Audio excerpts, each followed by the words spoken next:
What up, Cavs Nation? I'm your host, Ethan Sands, and I'm back with another episode of the Wine and Gold Talk podcast.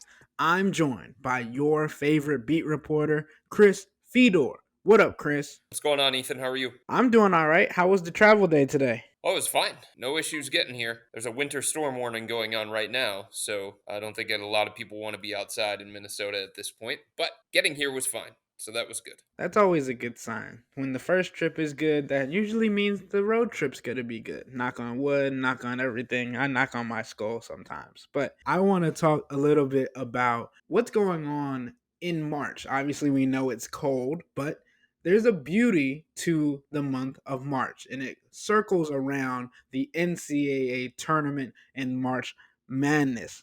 Obviously, I was all day just tuning in and watching the games and trying to get into the zone when it comes to covering these different teams and figuring out who could potentially be coming in the NBA draft that the Cavs might be looking at. Chris, before we get into all the analytics and the statistics and things of that nature and the stories that have already begun in this year's NCAA tournament, do you have a favorite March Madness moment from either the men's or the women's side? Oh, for me, my favorite one is Steph. Just Steph Curry's run when he was at Davidson. Just to see a guy like that take over a tournament, to see a guy like that be the focus of the entire defense and still do whatever it was that he wanted to do. I just don't remember too many high profile guys that have gone on that kind of run where they became the central figure of March Madness. Davidson was so much fun to watch those years. Steph doing the things that he was doing, it just felt like you were watching a future NBA star. And it turns out that you were. So to me, that's the one that stands out more than any, because I'm more about individual greatness on the biggest stage. I love watching individual greatness on the biggest stage. And I can't remember too many guys that took the spotlight of the NCAA tournament and shined on the stage the way that Steph did. Yeah, and I think for me, my dad went to Duke, so I've been groomed to be a Duke fan. And my favorite was when Duke won the 2015 championship. Obviously, being a reporter and stuff, that's kind of dimmed down. But if we're talking about moments, I would just remember that group of guys coming in and they created a haircut in the black community. Like you walked into a barbershop and you said, I want the starting five. And for people who don't know or people who don't have that kind of hairstyle, it was like you walked in and you asked for the starting five and you got a fade and you got kind of a high top, but instead of you just leaving it as a flat top, it was turned into, some people call it cruddy, some people call it like twist up. But in Baltimore, where I was at the time, we had to use a cruddy brush to get your hair the certain texture that you wanted it. But just remembering those guys, that group of guys that kind of came in and were able to be successful together. And I mean, those guys really didn't turn out to be too big of stars in the NBA, but it showed the collective of how those guys can come together and teams can come together and have success, even though there isn't an individual person that takes over a series. But I think that also ties into the Cinderella stories that we talk about all the time, because sometimes there's a singular player that solely takes over for that team, but sometimes it's just the overall team itself bands together and gets a win. And I think we have to start and look at March Madness in 2024 on the first day of multiple different games being played. There's already a Cinderella story. What do you think of that, Chris? Well, the guy from Oakland who made all of the threes tonight, 10 threes, and who takes like 85% of his shots from 3-point range, he said that we are not Cinderella. We should not be viewed as Cinderella. So I think that's the kind of approach that you have to have, right? If you're going to be one of those underdog teams that's going to topple Kentucky and some of these other blue bloods in college basketball, you've got to look at it as, we belong on this court with you. We should have been getting the same kind of shine that you guys got. It's just we play at a smaller school. We play in a lesser conference. But they had a mentality going into that game against Kentucky, and they talked about it afterward, that they didn't see themselves as Cinderella. They saw Kentucky as a beatable team. And that's the way that you got to approach it if you're going to play against these blue blood programs. And it was awesome to see that kid make 10 threes. And the degree of difficulty on some of those threes that he was making, I was like, my goodness, who is this? Max Struess? Who is this? Stephen Curry? Who is this? Klay Thompson? It was awesome to see that. And I didn't do a bracket this year, so I had no rooting interest whatsoever. And seeing a team like Oakland upset Kentucky, maybe Oakland can be the team that people follow along with as the tournament progresses if they go on a deep run here. Yeah, I think that's something we have in common. I don't do brackets. Just like with the betting stuff, it's never really any point. It's just the fun of it. But I get what people get into for it. I'm not going to criticize you. I think it's fun. Oh man, I usually do a bracket. I just ran out of time this time. And the time when my flight was taking off and the fact that the Cavs played last night, I would have done a bracket. I definitely would have. And I was offered to be in multiple pools, but I just ran out of time, unfortunately. Yeah, and I want to talk a little bit more about this kid that we're mentioning from the Oakland team. And by the way, this is not Oakland, California. This is Oakland, a suburb in Michigan. And they were led by this kid named Jack, who had 32 points off the bench. And get this wild stat, this season, he took 335 total field goal attempts, and 327 of them were 3-point attempts. So that leaves just 8 being 2-point attempts. And as you mentioned, Chris, he hit 10 threes in the win against Kentucky. And Jack actually played D2 before getting his shot at D1. I don't think Jack is going to stick the way that LeBron sticks. So I think we have to go with Jack Gulkey. Yeah, you know me. The last name pronunciation isn't the best. So I was gonna let you go for it before I did because ironically we will be getting to a little bit of LeBron in a little bit. But the story for Oakland was crazy, and the story for this kid was also insane because he obviously went D2 and then to D1. And another cool aspect of the Oakland story is their coach has been with the team for 40 years, since 1984. This is his fourth NCAA tournament appearance in those 40 years. And Oakland won a play-in game, then the opening round in 2005. But this is the first Oakland win in the round of 64. And Oakland also used to be a D2 school under the coach before they got elevated to D1.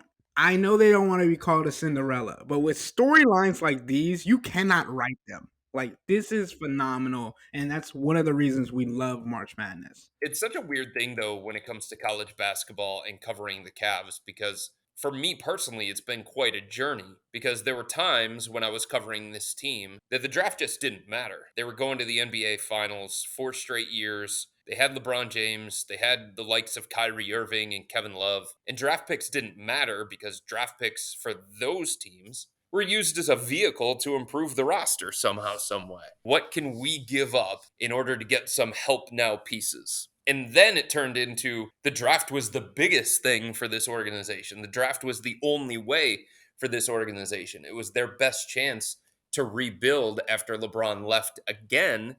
And they needed to find young players. They needed to build a foundation. They needed to find guys that they could center this franchise around. And then they used one of their picks on Colin Sexton, then Darius Garland, then Isaac Okoro, then Evan Mobley. So at that time, for those 4 years or so, college basketball was a huge deal for me. I had to pay attention to these SEC games in the middle of the week. I had to pay attention more to March Madness. Now the team is back in a situation where the draft it's there for them because they have a pick this year. It's going to be a late first round pick, but it's just not going to be the difference for them in terms of are they going to be able to take the next step as an organization. So it just doesn't feel like to me covering the Cavs these days that college basketball is all that meaningful or the NCAA tournament is all that meaningful. And I just haven't paid all that much attention because when it comes to the Cavs, it's more important to see what's going on with the Boston Celtics and the Milwaukee Bucks and the Philadelphia 76ers and the other NBA teams. And I've enjoyed today just as a fan watching college basketball in the NCAA tournament. It's been a lot of fun so far. Yeah, it's been insane. And I mean, there have already been a good amount of upsets. Probably not as big as the Oakland one. But let me rattle off some of these other upsets really quickly for you, Chris, because there is one that I do want to talk about a little bit more in depth. You got Michigan State beating Mississippi State. You got Duquesne beating BYU. You got Oregon beating South Carolina. And that's it so far. Obviously, there's a couple of games still going at the time of this recording, but I want to talk a little bit about this Duquesne and BYU game because there's some ties to Ohio because before the NCAA tournament, LeBron James gifted the entire Duquesne team a pair of LeBron 21s in the school colors. And folks might be wondering, why would LeBron James be sending gifts to the Dukes? Well, the team's head coach also coached LeBron James in high school at St. Vincent St. Mary's, and the associate head coach, Drew Joyce III, was LeBron's teammate at the time. So there's some love there. And of course, then in their new shoes, the 11 seeded Dukes beat BYU, who was seeded sixth in the tournament. And this was Duquesne's first NCAA tournament game since 1969.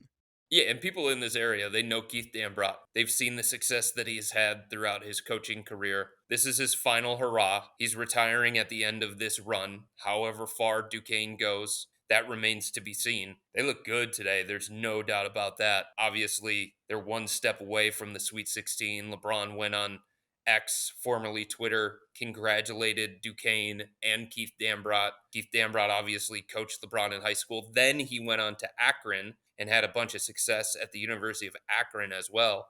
So he's had quite a coaching career that goes beyond LeBron James. A big reason why, he has gotten to the level that he has gotten is because of LeBron, but he has also shown at times that he is a very, very good coach on his own merit.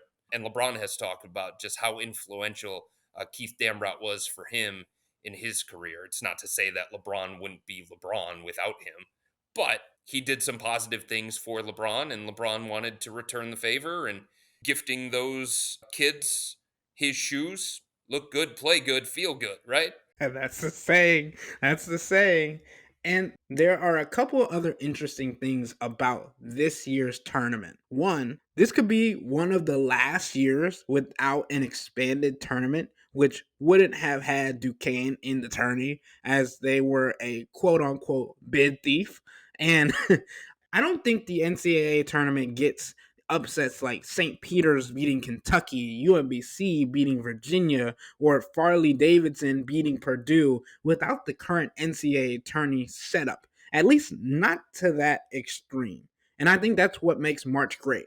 The madness of it all and the chaos that a team that had to fight their way into the tournament can cause because they take down a top school or a blue blood school like we saw today with Kentucky. What do you think about an expanded NCAA tournament? Well, look, I think when it comes to college football playoff, when it comes to the NCAA tournament, when it comes to making changes to something that is so great, you have to be careful.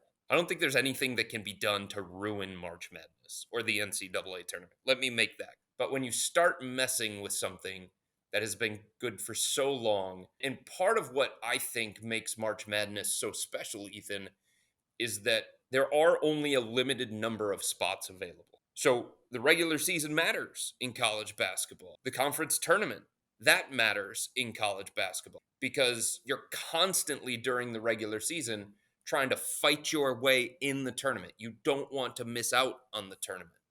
So if you start expanding it, if you start creating more and more spots, is that going to water down the regular season a little bit? Is that going to take some of the meaning away from the regular season?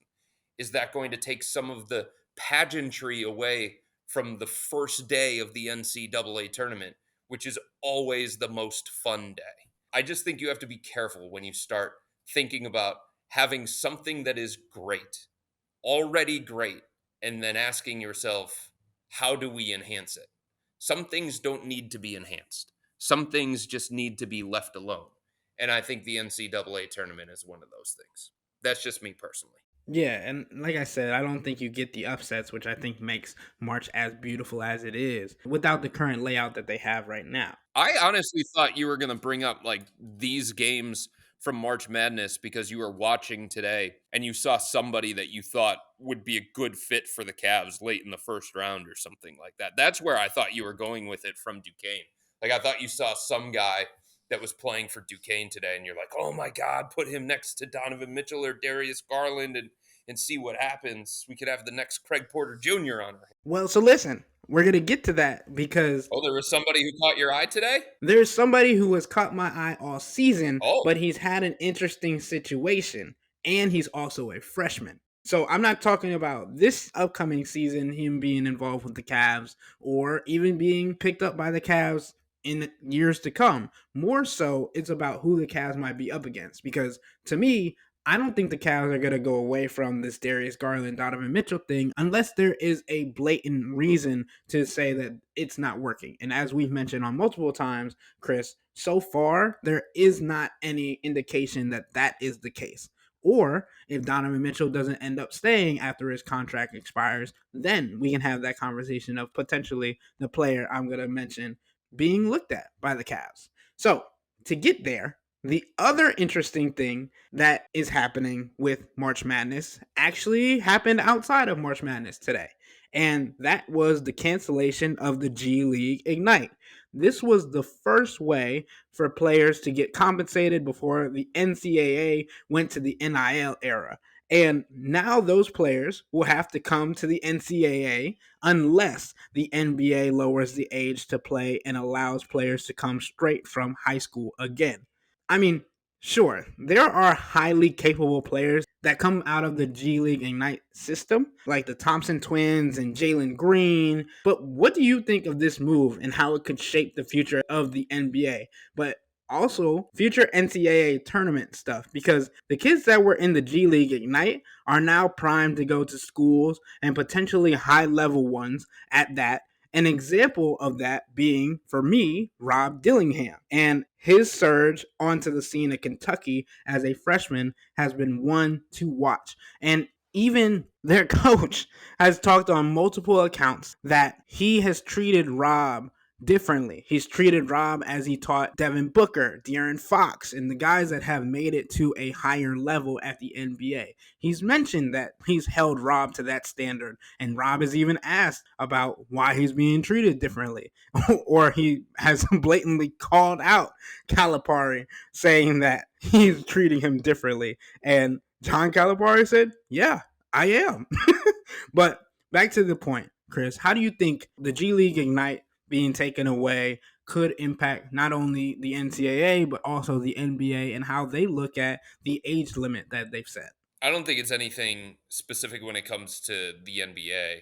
I think it's just a byproduct, Ethan, of NIL, and I understand why the G League Ignite is not going to be around anymore, given all the changes that have happened in the college basketball landscape. I'm appreciative of G League Ignite. I know players are appreciative of the opportunity that they were able to get with G League Ignite. Jalen Green, Jonathan Kuminga, Dyson Daniels, Marjon Beauchamp, Scoot Henderson. There are multiple guys that went from G League Ignite either to the first round or just to the NBA in general. And they're doing things. They're doing things in terms of a high level of productivity in the NBA right now. And I think part of that is because the level of competition that they played against in the G League is just different than what you're going to get in college basketball. The kind of coaching that you're going to get in the G League is different than college basketball. The spacing on the court and the systems that are used, that's all different in the G League than it is in college basketball. So I do think having that level of competition and having that platform for these kinds of guys was beneficial to their development. And it's unfortunate that that's not going to change, but the byproduct of that, Ethan, is that it makes college basketball a little bit better. It makes college basketball a little bit deeper. It brings more guys to that particular stage where more eyeballs are going to be on them. And Who knows? If we would have gotten to see Jalen Green on the NCAA tournament stage, how fun could that have been? Right? If we would have gotten to see Jonathan Kuminga on the NCAA tournament stage, could he have gone on one of those runs that we were talking about at the beginning of this podcast? So I like the fact that college basketball is going to be enhanced by this, but I definitely do think there was value during the time that the G League Ignite was around in terms of the level of readiness that those guys had coming to the NBA. Yeah, and I also want to say this. I don't know without the G League Ignite if NIL takes the jump that it needed to, Maybe not. You're right about that. because they were not leaning towards getting the compensation for NCAA players. And then the G League Ignite was like, hey, we'll give you some money if you come and showcase your abilities over here. And a lot of players were like, well, I'm coming from a home where I need to provide money for families, or I want to have a different opportunity. I want to be different. And that kind of opened it up for them. And I know some of our listeners might be kicking and screaming, talking about, when are you guys going to talk about the women in their NCAA tournament? Well, that's going to come right after the break. We got a whole segment planned out for that, and I want to give them their room to breathe. So, Chris, we're going to take a quick break. Wait, hold on. You teased the whole time about this player that you were talking about that you have your eye on throughout this entire college basketball season that could be a fit for the Cavs, and you didn't reveal who that was. Was it Dillingham? It was Dillingham. Oh, well, that's unrealistic. He's a top 10 pick. No, that's what I'm saying. That's what I'm saying, because I don't think he's going to declare for the draft next year. I don't think he should. And that's why I was saying that if Donovan Mitchell leaves after his contract ends in a year, then the potential for Dillingham to look at that would be something that they could think about. You had me all excited like you had this gem that you were watching that was going to be available late in the first round for the Cavs that they should have their eye on. And then you bring up a top 10 pick. You bring up a lottery pick. You really think he's a lottery pick at his size?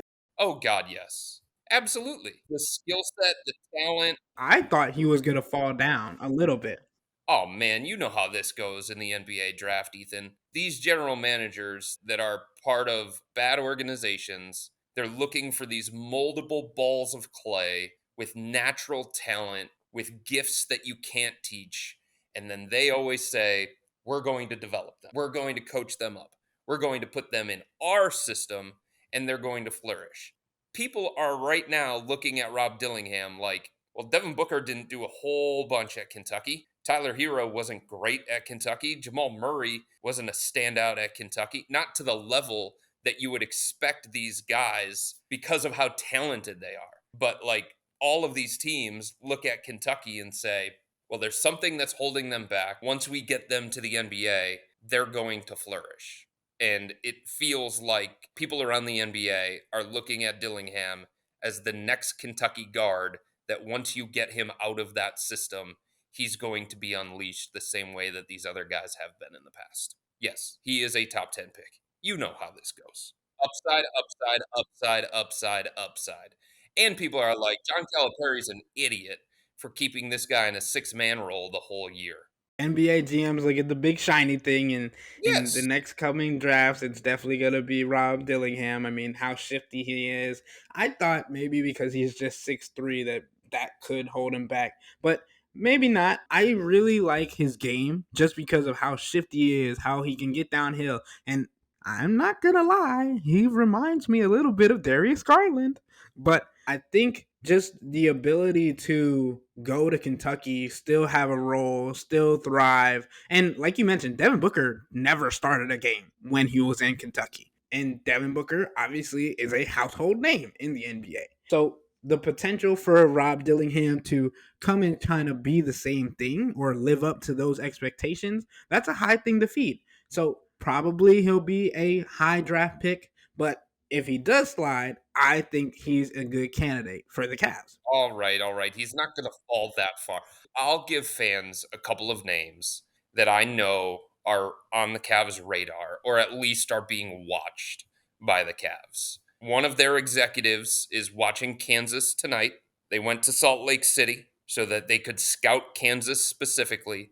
Now, one of their kids, Kevin McCullough Jr., is not playing tonight because he's dealing with a bit of a knee issue. But we're talking about this 22-year-old kid, more experience, more maturity, 6'7", 215, swingman, can probably play the 2 or the 3, can probably guard multiple positions. You know how much the Cavs love defense. So even though he doesn't have like the elite skill set as some of these lottery picks, more of like an NBA ready guy at the back end of the first round for the Cavs.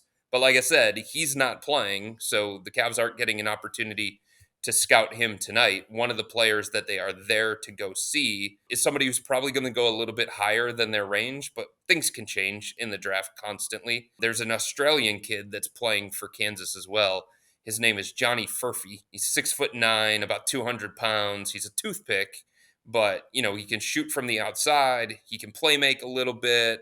Relatively athletic. I don't know that he's going to blow you away with his athleticism, but relatively athletic. That's somebody that the Cavs have been monitoring throughout the course of the season. And like I said, they went in person to see Kansas, in part because of Furphy and in part because of McCullough. So there you go. That's fair. I'm gonna lean on what you said earlier in the podcast that I don't expect the Cavs to really need draft picks to step into roles on this Cavs team. Obviously, we've seen the amount of depth that they already have on the roster, and the only real player that we can see going anywhere is Isaac Okoro, who's a restricted free agent. There's another one. Look, I'm not saying that it's going to happen, but if Isaac Okoro is going to get a contract in the range of 15 to 18 million dollars per year, and that's something that we've talked about on this podcast, that puts the Cavs in a tight salary cap situation. Now, Chairman Dan Gilbert, he has been known to spend, especially when the team is worth spending on. So if the Cavs go on a deep run in this postseason, they get out of the first round, they maybe make it to the conference finals, it's easier for Dan Gilbert to justify and say to himself, this is a team worth investing in. Let's go deep into the luxury tax to try and take another run at this thing the following year. But if they don't go on a deep run in the playoffs, and maybe he's a little bit more hesitant to invest in that kind of way in this group, then you start saying to yourself, okay, if we want to bring back Isaac Okoro, what does that mean for other players around this roster? And I'm not talking about a dramatic shakeup, although I think if the Cavs lose in the first round of the playoffs, a lot of different things would be considered when it comes to this organization. Significant trades I could see, and a coaching change is something that I could see if they flame out in the first round in a similar way that they did this past year against New York. So that all leads me down this road of if Isaac Okoro is going to get 15 to 18 million annually, and you're going to make that kind of investment in him to take a bigger role within this organization, maybe get more minutes, maybe get more opportunities, then I think the guy that would be in most danger of possibly being moved is Caris LeVert. Yeah, I can see that, but it's not because his contract's about to end. No, it's not because his contract is about to end. It's just because this is a very expensive team. And sometimes you have to do some salary cap gymnastics in order to make it all work and in order to give everybody the kind of role and the responsibility that you're paying them for. So I don't think Karras is considered a core player by any stretch of the imagination. So we're talking about one of those quote unquote expendable ancillary pieces. He's been great this year. It's been a bounce back year for him. He's in the running for sixth man of the year. But if you're going to make that kind of investment in Isaac Okoro, and that's an if, then you might have to do something along those lines of moving somebody at that same position. And to me, Caris LeVert is the one that stands out more than anybody else as quote unquote expendable.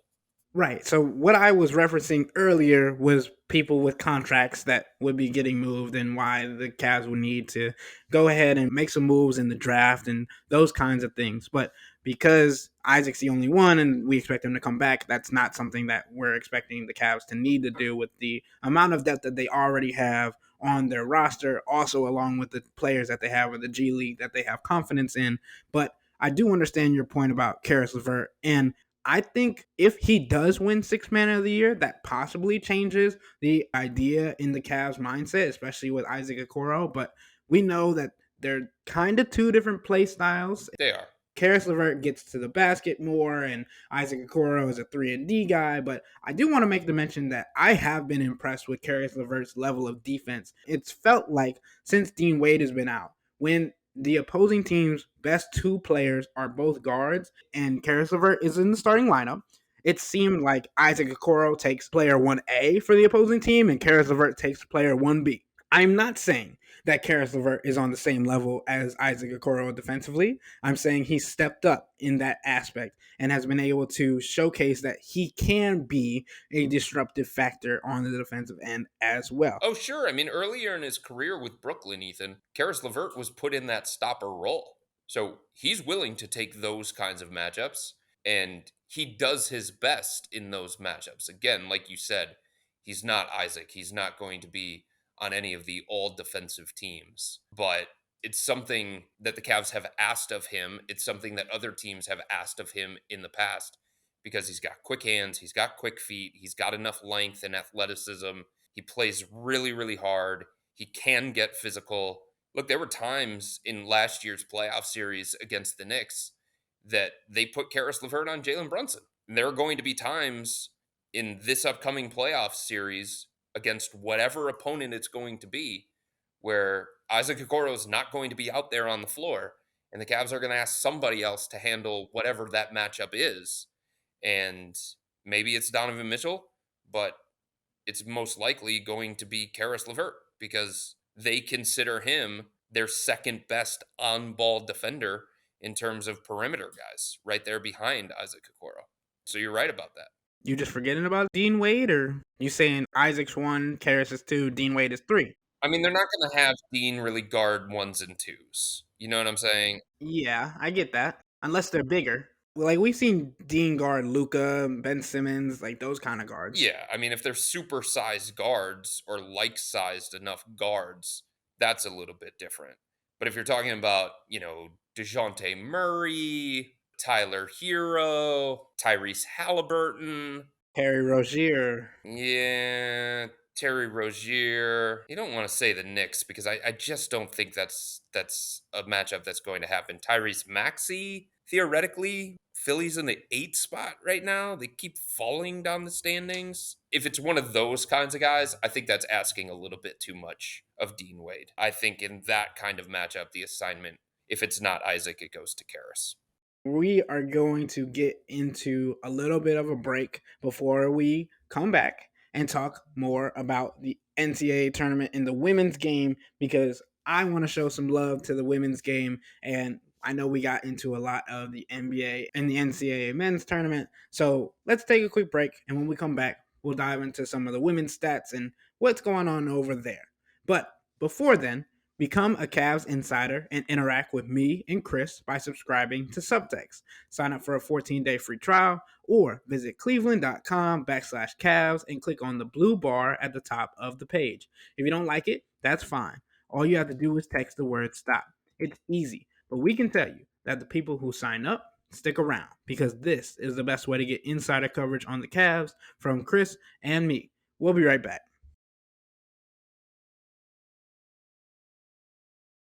All right, so we've gone through almost every facet of the game of basketball. We've talked about high school hoops. We've talked about the GLeague Ignite. We've talked about NCAA men's. We've talked about the NBA.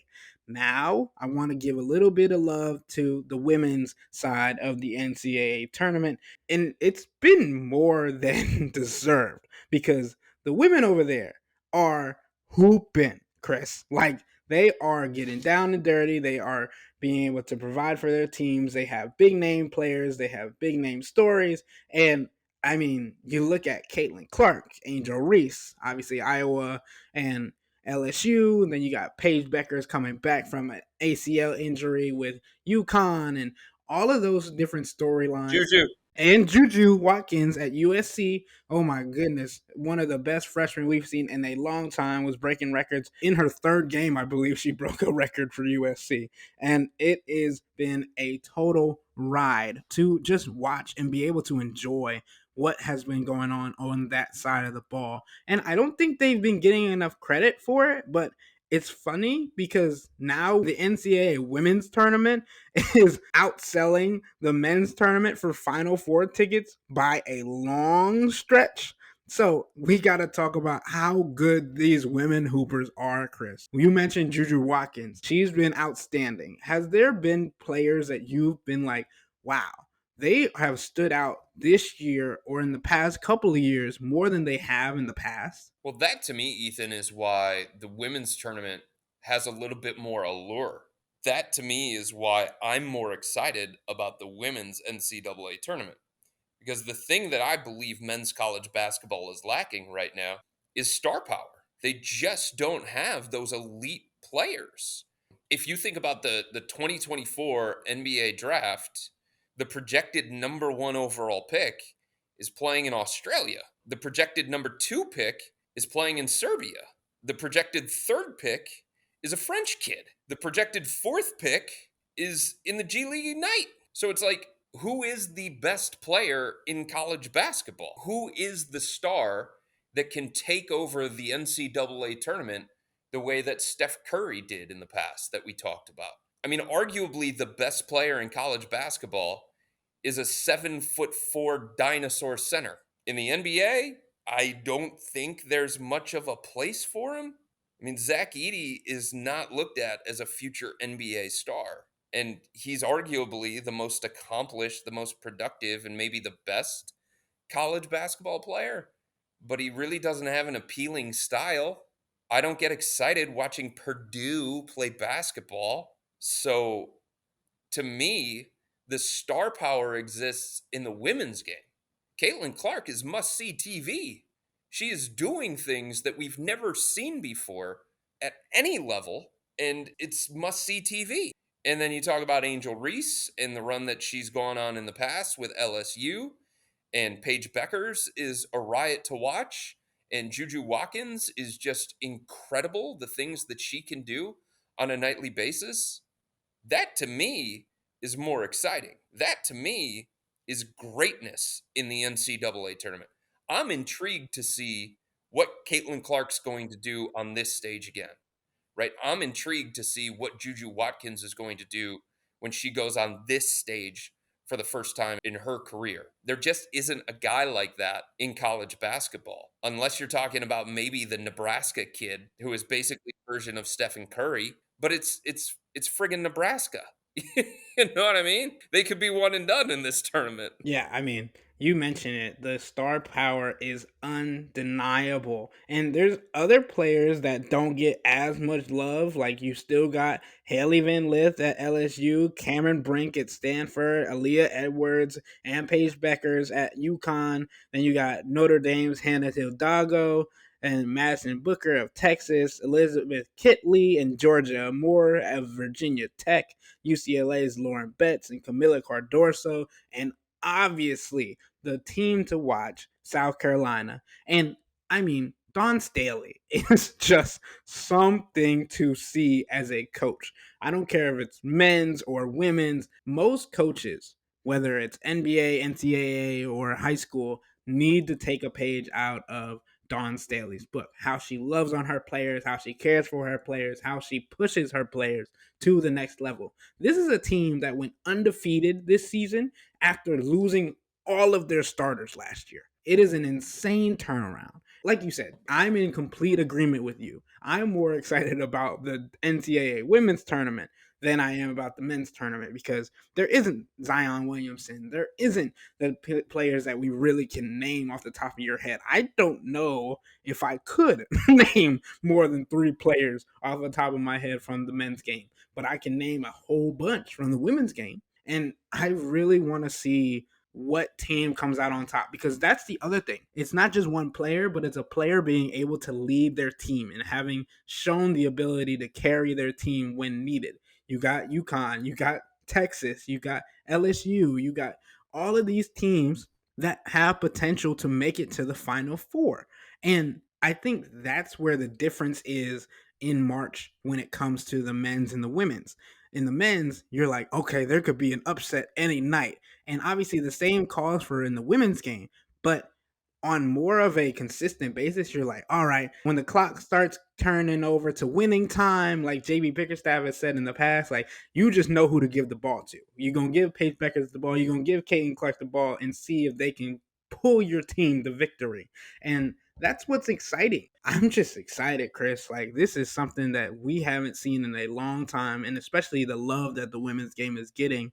And the potential for them to go to the WNBA or stay in the NCAA right now with NIL and things of that nature. And that's the other thing that I wanted to touch on really, really quickly is the fact that fans think that because the women might go to the WNBA that does not have the same amount of resources as the NBA to fund players, get private flights and things of that nature, which they need to fix, that these players should just stay in the NCAA because they got NIL money. Those endorsements and those sponsors don't just leave them. A lot of guys from the NBA who played in the NCAA and had endorsements and sponsorships and things of that nature, and they have kept with the same programs because of that. So the money doesn't just leave them. The sponsorships don't just leave them when they go to the WNBA just because they have less exposure. That's what is so great about the players that we've been mentioning. Their namesake goes for a long way as of right now. There is a magnetism that all of them bring to the game that is just lacking in men's college basketball. You'll tune in to a random Iowa Minnesota game or something like that because you know that Caitlin Clark is capable of doing something that just leaves you in awe. You'll tune in to Juju Watkins and USC playing the worst team in the Pac 12 late at night on a random weekday because you know that she's capable of doing something special. And the same goes for Angel Reese, the same goes for Paige Beckers and some of these other players that you already mentioned. And I just wish that college basketball had that kind of player. And this goes back to the GLeague Ignite thing. Maybe without that pathway, maybe that creates those kinds of players having to take the college basketball, the men's college basketball route, and then the college basketball game turns more into that. But I just feel like there isn't that player in men's college basketball that is going to bring me in front of my TV. March Madness is an event. It's a tournament. It's fun on its own. Events are different than games, right? Everything surrounding March Madness, the NCAA tournament, it makes it an event that you just want to follow along. The team doesn't matter. Players don't matter. You're going to watch. It's an annual March tradition. But beyond that, when you're talking about college basketball games, they've lost a lot of their juice because there just is not enough star power in men's college basketball. All right, Chris. I think we've touched on every facet of the game, including how it could potentially impact the Cavs later. But is there anything you want to mention or talk about before we wrap up today's podcast? Nope, I don't think so. But I will say that the Cavs have all of their executives, all of their scouts at different locations here in the NCAA tournament. So they are paying attention. They obviously have a late first round pick. So fans out there, watch March Madness, see if there's somebody that catches your eye, and send it to either me or Ethan via subtext, the guy that you like based on what you're seeing in March Madness or what you've seen throughout the course of the regular season. Because this is a little bit different this year. They actually do have a first round pick. They didn't give it up for Donovan Mitchell or somebody else. This is one that they're going to use. But don't say like Reed Shepard or Rob Dillingham because we all know that those are lottery picks. Ethan. Maybe it's Dalton Connect. Maybe you watched Dalton Connect with Tennessee and you really, really liked what he was able to do. All right, that'll wrap up today's episode of the Wine and Gold Talk podcast. But remember to become a Cavs insider and interact with Chris and me by subscribing to Subtext. Sign up for a 14-day free trial or visit cleveland.com/Cavs and click on the blue bar at the top of the page. If you don't like it, that's fine. All you have to do is text the word STOP. It's easy, but we can tell you that the people who sign up stick around because this is the best way to get insider coverage on the Cavs from me and Chris. This isn't just our podcast, it's your podcast. And the only way to have your voice heard is through Subtext. Y'all be safe, We out.